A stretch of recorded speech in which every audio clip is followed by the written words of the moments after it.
Hello everyone. If you like what I'm doing here, please consider subscribing, liking, and commenting. It would really help the channel out quite a bit. Thank you very much.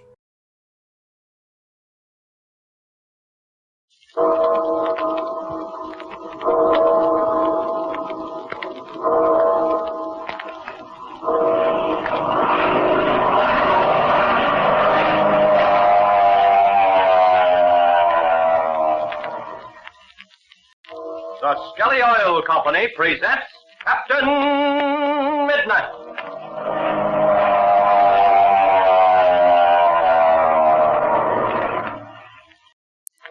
Captain Midnight, brought to you every day, Monday through Friday, at this same time, by the Skelly Oil Company, Skelly Jobbers and Dealers. Skelly, as you know, was the originator of tailor-made gasoline. Skelly Aeromax, the gasoline that wakes up lazy motors. But now, listen closely, fellas and girls. We're picking up an important radio dispatch from your neighborhood Skelly man. Just a second now. There, we've got him. Listen. Calling all members of Captain Midnight's new 1940 Flight Patrol. Calling all members. Attention, junior pilots. Cold weather ahead. Ask the chief pilot of your family car if he's made the change to winter oil. Don't delay. Head your ship for nearest Skelly landing field and change over to Tagline winter oil. Your neighborhood Skelly man, signing off. Well, that is an important message, because there's no use talking. It means a lot to have your family car prepared for colder weather. And changing to winter oil may save Dad lots of trouble and expense later. Tell him to remember this, that it's cheaper to prepare than to repair. So there's a real special assignment for all you junior pilots. Let's see if we have those orders straight now, okay? First, ask Dad tonight, without delay, if he's made the change to winter oil. Because if he hasn't, he's not only liable to have trouble starting some of these frosty mornings, but he's also liable to damage the motor. Because slow-running summer oil just doesn't get up into that motor fast enough to lubricate it properly. What you want to tell Dad to use is fast-flowing Tagoline, a winter oil that's tailor-made for easy starting and instant free-flowing lubrication in colder weather. So chart the course of your family car to your Skelly service station. Be sure you know the way so you can show Dad just how to get there. Remember, cold weather ahead is warning enough for the smart young friends of Captain Midnight. They know it's smart to be prepared for frosty mornings with Skelly Tagoline winter oil and free-flowing, easy-starting motor oil that's tailor-made for colder weather. And now to Captain Midnight. Yesterday, you remember, about 15 of Juan Perada's men came to help Captain Midnight and Chuck in their efforts to move the plane which has sunk into the muck of the dried lake bed on which it landed. Senor Perada and his men approached with a long rope to be attached to the plane. Suddenly, an ominous drone is heard in the sky, and the next instant, the nose of a black ship appears over a nearby ridge and dives down toward the surface of the dried lake. Captain Midnight cries to Chuck they must run for their lives. Here they are. Listen as Chuck gasps. We can't make it, Red. He's too close. You're right, Chuck. We can't. Quick, throw yourself on the ground. Okay, Red. You too. Flatten out, Chuck. Flatten out. Get right down into the ground if you can. I'm making myself as small as I Don't can. hunch up like that. Flatten yourself out. There, that's right. Look out. He's going to hit it. No, he won't. See, he's pulling up. Oh, that's funny. He didn't fire at it. No, he didn't drop a bomb either. At least it hasn't exploded yet. He's zooming up. What do we do now? Well, listen, we're going to make for that shore. Come on now, as quick as your legs will carry you. Okay, Red. Let's go. All right, come on. Thank heavens Perada and his men got to the shore. This dried lake bed sure fooled all of us. They weren't out as far as we were. They got to the shore in a hurry. Look. They dropped their rope. See, it's right ahead of us. Yes, I do. All right, now we'll grab it as we go by. I don't want this pilot to see it. He might get an idea of what we intended to do. Oh, here it is. I'll grab one end. That's it. I'll grab the other. Okay. Go, come on. Hurry. Gee, I wish I could run faster. I think we'll make it all right. A little bit more and we'll be safe. That black ship seems to be flying away. No, he isn't. He's turning and coming back. Huh? Yes, you're right, he is. Well, just a few steps more. Come on, up this bank and under that tree, quick. Now, we're almost there. Well, quick, Chuck, quick. Throw yourself behind that tree. He's got a perfect shot at us.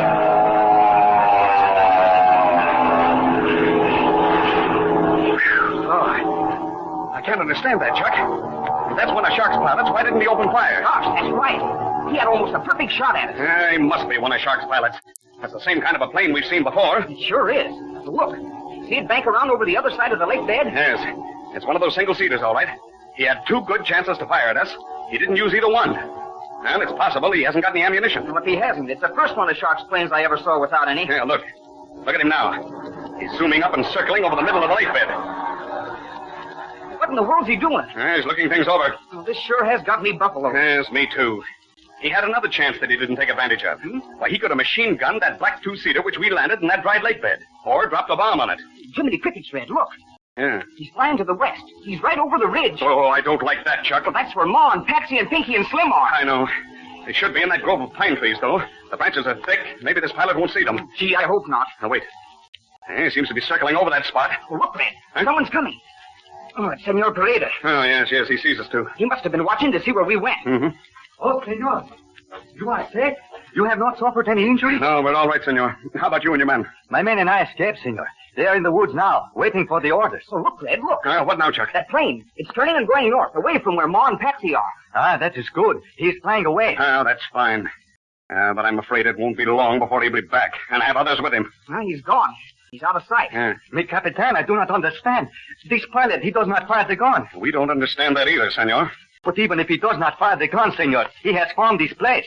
Now he knows we have the, what you Americanos say, the hideout. That's the worst thing about it, Red. Now he'll hightail it back to Shark and tell him where we are. Yes, there's no doubt about that. Now, we've got to make a decision and make it quickly. Listen, Senor Perada. See, El Capitan, I give you my attention. All right. How many entrances are there into this lake bed? There are only the 2 entrances. One is over the mountain trail, and the other is in a deep barranca. Mm-hmm. See? There it is. Oh, yes, I see it. Must have been the old outlet for the lake, huh? See, senor, a long time ago, the water from the lake runs out in that direction. Oh, that's good. Shouldn't be hard to defend those 2 entrances. See, senor, my men, they will guard those entrances. They will hide behind the trees and the rocks. They will not let anyone come in. Oh, just a minute. Your men have guns. See me, Capitan. Not very good guns, perhaps, but just the same, they will shoot. Oh, that's fine, senor. Oh, this is a great break for us, Chuck. A small number of men can hold those 2 entrances against a large force. Oh, I can see that all right, Red. And don't forget, we can get Pinky and Slim. They're used to this kind of thing. Yes, they'll be a lot of help, too. But there's one very grave danger. That's from the air. Shark's pilots can bomb and machine gun us. So we've got to make some kind of a shelter that will be safe from both bombs and bullets. Ah, senor, that will not be difficult. No? In the side of this mountain, there are dry caves, and one of these caves has the spring of good drinking water. Boy, oh boy, isn't that swell? Oh, that's the best news yet. Shark's pilots won't dare land on this lake bed because they can see the black 2-seater is stuck in the mud there. That's right. I don't think they'll try it anyway. They'd be open targets for our guns. But there's something else we've got to consider. What's that, Red? If Major Steele and Conley do get across the border and come back to help us, they'll have a hard time finding this place. We'll try to find a way to solve that a little later. Now then, Chuck, here's a job for you. Okay, Red, shoot. You go up on the ridge and get Patsy and Ma and Slim and Mickey. Get them down here just as quickly as you can. Okay, Red. In the meantime, Senor Perada and I will put the finishing touches to our defense plan. Now, here's what we... It is later the same morning. Across the high ridge to the north and down the valley lies Ivan Shark's secret landing field. In a grove of trees near the edge, close to the ruins of the shack where Major Steele and Conley were trapped, stands Ivan Shark. With him is his daughter Fury. A black plane has just landed and taxied to the edge of the field where it stands with engine idling. Ivan Shark and Fury are talking in low tones. Listen as Fury says. It is Van Griff, Father. Yes, Fury, so I see. And this time you'd better have a good report. Van Griff will have an alibi again. You can depend on that. We will see. Here he comes. Yeah, Chief, I have good news for you this time. I'm glad to hear that, Van Griff. And what is the good news? I have located the whole kit and caboodle of them. And they are... About 8 miles south of us, at the upper end of this valley, is a high ridge.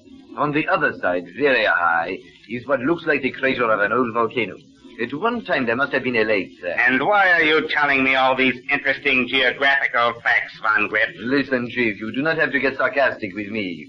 I have found the whole crowd. They are hiding up there. Who is hiding up there? The whole bunch.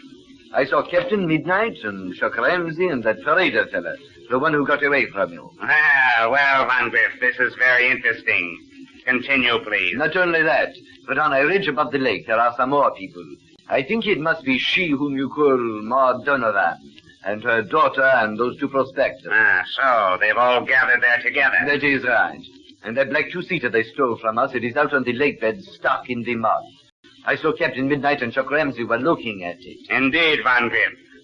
So they were looking at it. They certainly were. I guess they were trying to figure out how to get it out. Van Griff, Are Captain Midnight and Chuck Ramsey still alive? Why, of course. You mean to tell me, Von Griff, that my two greatest enemies were out in the middle of a dried lake bed when you dove upon them, and they are still alive? That you didn't... Oh, but listen, Chief, I thought the big thing was to let you know where they were. Ah, such nonsense. In one instant, you could have destroyed them.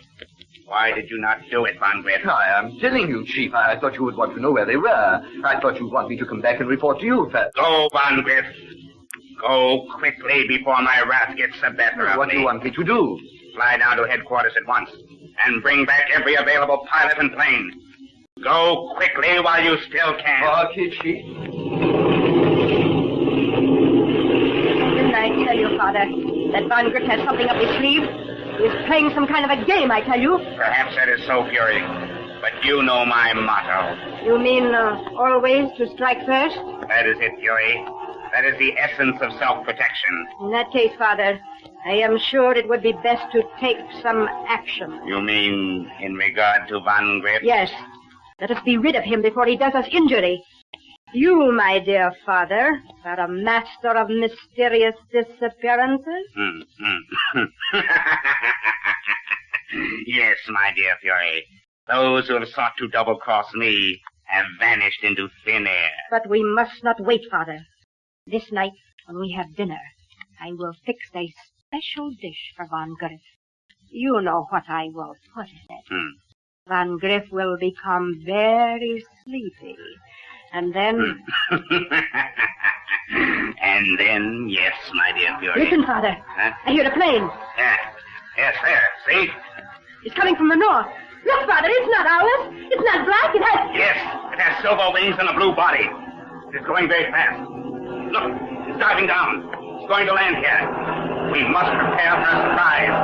Perhaps an unpleasant one. I wonder what this can mean.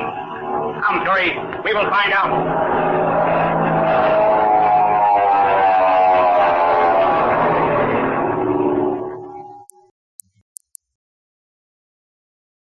Well, it doesn't look very good for the pilot Von Griff. Can it be true that he is double-crossing Ivan Shark? And who can this new arrival be? A strange plane with silver wings and a blue body. Ivan Shark will certainly make immediate plans for the capture of Captain Midnight and his friends. What will those plans be? Tune in tomorrow to Captain Midnight. Now, remember that message from your neighborhood Skelly Man. It was a friendly warning to all you fellas and girls who are acting as junior pilots of your family car. He warned you that with cold weather ahead, it's time to change over to free-flowing, easy-starting Tagoline. Now, winter oil that's tailor-made for colder weather. So, hop into the junior pilot seat there beside Dad and lead the way to your Skelly service station. Have your car made ready for the snappy weather that's ahead. Just be sure you get genuine Skelly Tagoline winter motor oil.